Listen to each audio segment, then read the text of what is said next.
All right, should I go ahead and share my screen? Yes, sir. Go ahead. The floor is yours.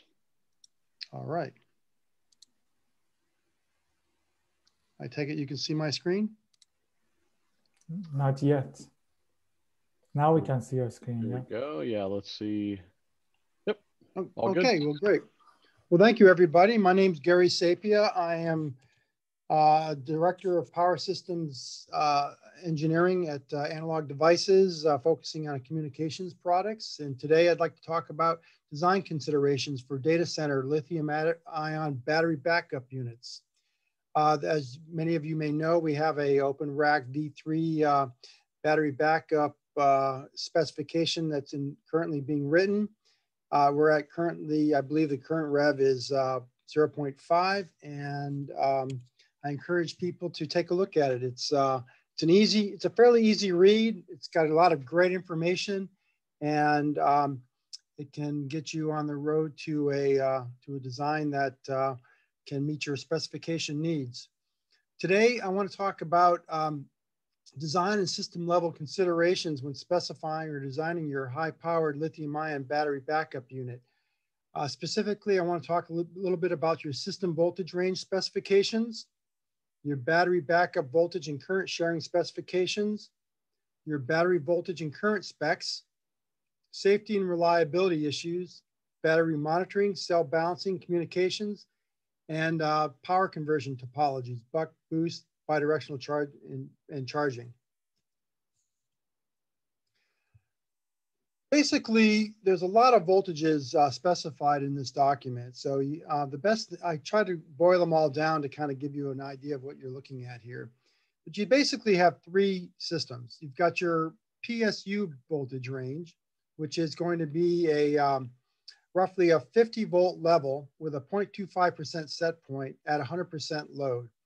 Now, built into the design, it will have a 1 volt droop. So it starts out at 51 volts at nominally with 0 load. And then at 100% load, you're down to 50 volts.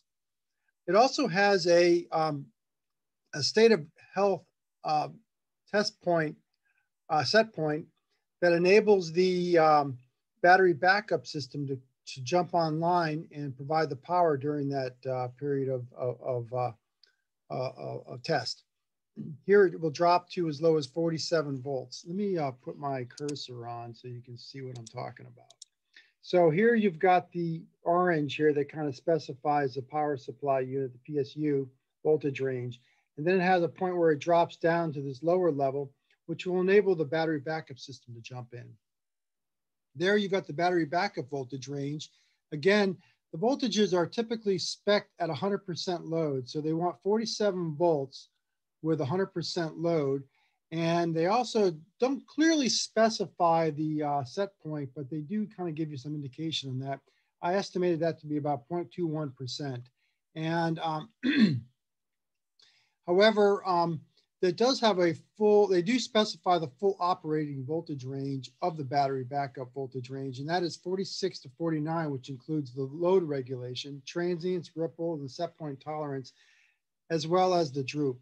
And then there's also a special mode, they call it 51 volts, for doing the state of health test boost voltage. So here, the blue, you can see it does, this is the normal operating range it'll be in.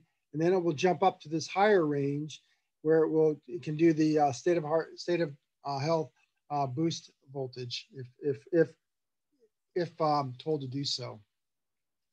This green section is the battery voltage range. Now, the battery voltage is based on a 12 series 6 parallel 4.2 volt per cell lithium ion stack based on your 18650 type cells. Here, it can be anywhere from as low as 2.6 volts per cell to as high as 4.2 volts per cell. And that gives you your 31.2 to 50.4 range. So that's where you get that whole range there. And then finally, you've got your charger input range. Now they specify in the document that you can be anywhere from 48.5 to 52.5 volts in that range. So what this all together gives you is a bus bar voltage of anywhere from 51.125 volts at the high end to as low as 46 volts at the low end. And that's that full range there. A typical battery backup unit power shelf design will be made up of a shelf controller, shelf management controller, to kind of keep track of what's going on in the system. And then you've got 6 individual battery backup units with the batteries built in, a fan for cooling, and all the electronics built in for the charging, the discharging, and all the communications information, and like you're probably going to have an active iShare bus built into that. Now the system has to be able to manage the lithium ion charging, as well as you want to buck down from the battery, from the backplane down to your lithium ion voltage for the constant voltage, constant current charging scheme. Then you also are going to want to have a boost design built into here that's going to take your battery voltage and boost it up to the bus bar voltage, as I showed you earlier, that various voltage ranges. And of course, you're going to want some kind of seamless or rapid transition from your charging mode to your discharge mode or boosting. Now that's important. Now the spec does call for that to be about 2 milliseconds. And we'll talk a little bit about that in the future slide here.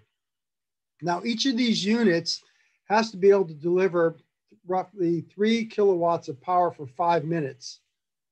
So you have a 5+1 redundancy system here. And so I said you've got the 3 kilowatts for 5 minutes. And then you want to be able to deliver that 3 kilowatts for 5 minutes for at least a 4-year period, as much as maybe 8 years, according to the spec. Now, each of these systems is, you're dealing with a lot of energy here. So you need to have a lot of safety and reliability built into this, because you want to make sure that you don't have any problems with any of these devices. If they do have problems, you want to know about it and be able to change them out, so you have a very reliable system. So you're going to have a battery management system that's going to be monitoring what's going on a per cell level. And you want to have that be somewhat independent, so that you can, they run by themselves. They don't require any management control, but you do want the management control for communications, as well as for your charging and so forth. You also want, as I said, an automatic backup power on demand. So that means in the event that the AC voltage goes away, AC to DC voltage goes away, you want that to be fully autonomous. You also want autonomous charging and battery conditioning system. So you want to have the each device to be able to manage itself. And also you want a safety, fault, and protection system and alert system that lets you know if something is, needs your attention. And then you've got a system monitoring and critical data retention and reporting system that is important for knowing what's going on in your shelf. As I said, that's part of your battery management system. So you want multiple protection features for the N+1 redundancy. So this is a picture of what that really means. So what you've got here central to this is you have your device or devices that are going to be managing your buck regulation or your boost regulation or buck boost, and your constant voltage, constant current charge mode, or your constant voltage, constant current, or constant power discharge mode back into your backplane. And of course, you've got your battery system here with your battery management. And all of that is communicating to the shelf management. And all of these communicate to one another through this analog iShare bus, which we'll talk about shortly. So the battery backup power system architecture is made up primarily of a device, or multiple devices in this case, where you're going to provide a discharge mode where you're going to be taking the battery voltage and boosting it up to the backplane voltage or the bus bar voltage. Now, now that's got to be autonomous. As I said earlier, it has to be autonomous, because you may be operating in a buck mode where you're actually taking the backplane bus bar voltage and bucking it down, and you're charging your lithium ion battery. But all of a sudden the AC power goes away at some point in time. You want to then have it automatically change direction for you. Now, there are devices that are available out there that can make that transition very, very fast, where they're just simply managing the charging, and all of a sudden when the voltage drops, it automatically switches direction. And then you want an accurate analog iShare across your battery backup power units, because if you want to make sure that all the devices are providing equal current or very close to equal current, so you get highest reliability, fewer stresses on each system, each particular part of the system, and it gives you overall longevity in your system, because if you put too much stress on one particular part of the system, then it will be prone for failure. You've got a charge mode, which is going to be sitting there, taking the bus bar voltage and setting current, constant voltage, constant current charge control to your battery. And you want a microcontroller in your system to be able to manage that charging.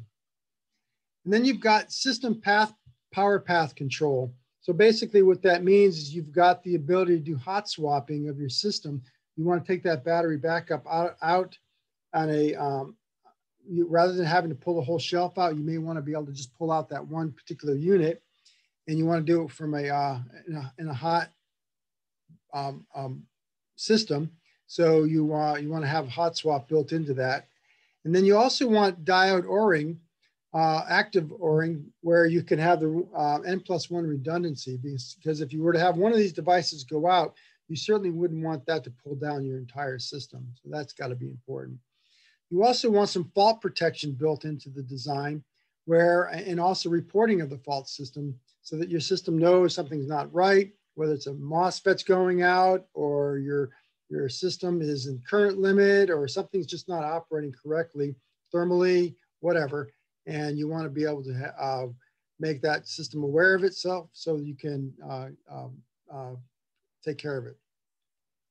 And you want some type of, potentially some built-in MOSFET fault detection for highest reliability, because the failure mechanisms of these MOSFETs, as we all know, are typically short circuits. And so, so we need to know that. That's an important, very dangerous potential problem with the system. So you want to design that into your architecture. And as I said, you want a system that reacts fast to the switchover. In this case, the system that I've been working with here has the ability to, in this case, what I'm doing is I'm bucking down the 56 volts down to roughly a 1 kilowatt load out here.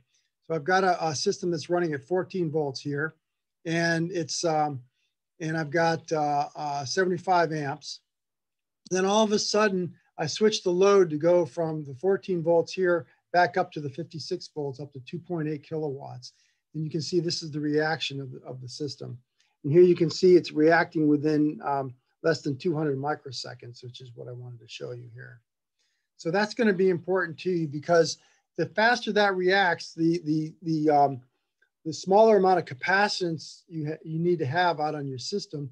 Although there is a spec for that, that does provide you a bit of cost savings if you want to try to minimize that in your system. Now, I wanted to show you a little bit about the comparison between droop share and actually having some type of analog current limit. Now, the droop share scheme would be simple, the old scheme where you drop your voltage depending on your current. So you get some current sharing between systems that way. The problem with this is that you need to have a very accurate set point accuracy of your voltage now between units. Now, for example, let's just say you're in the case of this, where we have a 0.21% accuracy between devices. That means at the high end, you could be over here at the full load, versus another device would be at the low end over here. And that gives you a droop share accuracy between high and low of about 80%. So what that means is then the maximum current you could ever expect out of this system from any one of these parts of the system would be 80%. You couldn't rely on any more than 80% power from that system. So that means you have the potential to have one device operating with a lot of current, stressing it, whereas another one may be acting with a very small amount of current. And so that's, it's very dependent on, as I said, the set point accuracy. So you're putting more stress on the system, and it gives you lower reliability. And so that's probably not the best solution to have. And as the spec says, they do recommend to have analog current share, iShare bus. And here you can see with the analog current share bus, in this case, the system that I was working with, we have a total accuracy of 2%. So here your full max load per supply is 98% if your current measurement capability is within 2%. And they do make allotments for having an iShare bus across the backplane. So this can give you the best of all worlds, giving you the highest accuracy between devices, which will give you the fewest amount of components and the highest reliability in the system. So that's very important. And then you've got your battery management system. So the battery management system is going to be keeping an eye on the performance of your battery. It's going to maintain the state of charge, the state of health, system safety, cell balancing, monitoring, and reporting of your battery. Now, what's important here is there's a lot that could go into that. That means you're looking at the voltage per cell, you're looking at the current, you're looking at the temperature while this thing's discharging or even while it's charging, and you're maintaining its health over time, so you know you've got a good operating system. But you also need to communicate with that system, and that's got to be a part of this, and it's built into the system. And I'll show you a little bit about what I'm doing here, but basically, you want to have some redundancy built into that as well. So this is a very critical aspect of the overall battery management system, because or your battery backup system, because without this, you don't know what your battery is doing. And as I said, there's a lot of energy there in that shelf. So you got to know that it's operating safely. Also, you can build in some other aspects into the design. Perhaps you want to have some smoke detection for smoke or fire or gas, heat thermally. You want to make sure you've got control of your, knowledge of your battery faults if something's not right, or if your electronics is faulty, something's shorted, as I said, a MOSFET or something. And also you use this to predict the battery life. So you know the state of charge, you know where the battery's at all times, and if you're meeting your expectations for the battery performance. And so also this could be very expensive because there's a lot going on here. I'm showing two microcontrollers here to communicate with the system. But what this is showing you, this is all of your battery backup units, all 6 of them, and then you're monitoring them.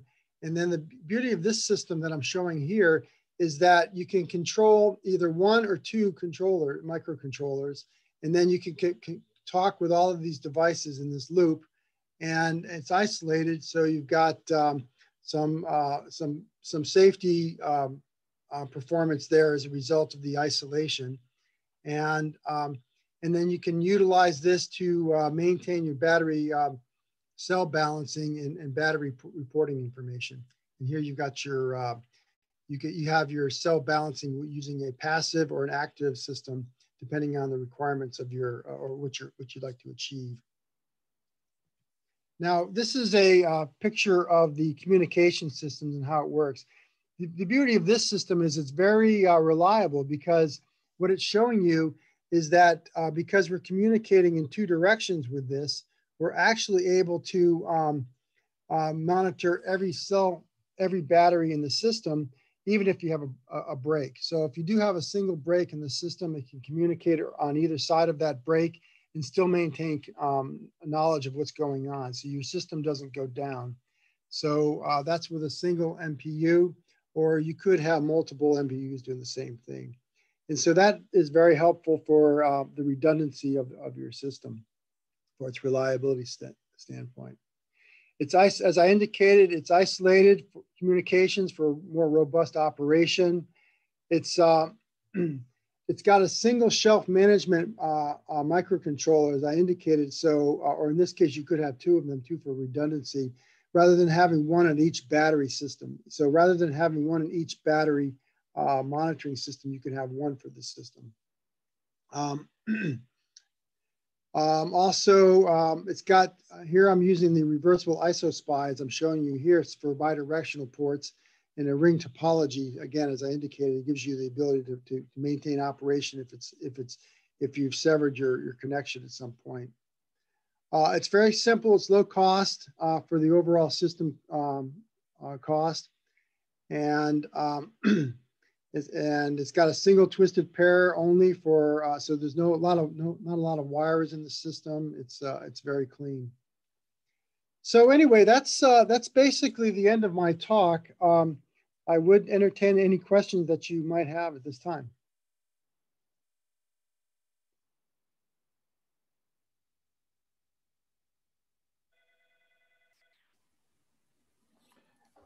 Thanks, Gary. Yeah, we have a few questions for you. Great. Let me go and find them. The first one is why not, from Samir, why not have more cells in series higher than 12? So then you have a buck for the discharge and boost for charging. That's a good question. You know, we looked at that, and there's a number of reasons why this works out well. First of all, it's a very, as I understand, this is a very this battery topology it's a very standard topology. So there's a lot of components out there that work well in this application. You know, one of my very first concerns when I started looking at this is actually doing the boosting portion of that, because boosts typically aren't going to be as efficient and are also require a lot of larger components. But the more I looked at it, the boost operation made more sense in the application than a buck regulation. Also, you know, we're also dealing with voltages that we want to stay below the 60 volt level for safety. And so that made it a little more challenging because we're starting to get close to the 60 volt level. And in the application, the power supply unit, they want to operate around the 50 volt level because there's a lot of non-regulated power supply bricks out there that give the highest efficiency, lowest cost, best performance. And you want to make sure that your bus voltage, your IBV voltages at the board level aren't too high, because again, that impacts your efficiency throughout the entire system. So just from a performance and cost and from all aspects of the design, the 12S6P system really works out to be the best. Okay. David Sun sent a comment mentioning the voltage set point accuracy for the BPU is plus minus 0.1 volt. 0.1 volt? Yeah, okay. 0.1 volt plus minus 0.1. It's interesting because I was looking at the spec, but David should know it's his, he's very much involved in the writing of the spec. He did the first draft and he's been involved in everything. Yeah, so send me the screenshot showing it actually plus minus 0.1 volt. Just as a note.